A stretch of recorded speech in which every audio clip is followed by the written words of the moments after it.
నమస్తే, welcome to ID TV. కళ్ళకు కూడా క్యాన్సర్ వస్తుందా? అవునని అంటున్నారు. కానీ ఈ క్యాన్సర్ చాలా తక్కువగానే వస్తుందంట. కానీ ప్రమాదకరం. క్యాన్సర్ శాతం తక్కువగా ఉన్నప్పటికీ కూడా చాలా ప్రమాదకరం అని చెప్తున్నారు.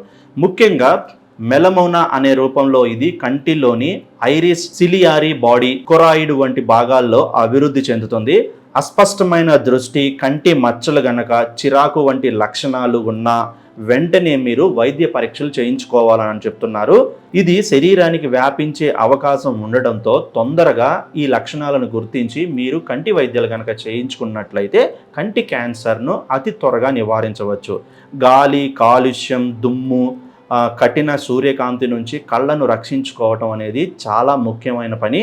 అలాగే కుటుంబంలో ఎవరికైనా సరే ఇంతకుముందు కళ్ళ క్యాన్సర్, కంటి క్యాన్సర్ ఉన్నా కూడా క్రమం తప్పకుండా మీ కుటుంబ సభ్యులు కూడా 6 మంత్స్ కానీ 1 ఇయర్ కానీ ఒకసారి కంటి పరీక్షలు చేయించుకోవడం చాలా ముఖ్యం. మన దేశంలో అయితే ఇప్పటి వరకు 1% కన్నా తక్కువ కేసులే నమోదయ్యాయి. కానీ ఈ కంటి క్యాన్సర్ మీద అవగాహన ఉండడం మాత్రం తప్పనిసరి.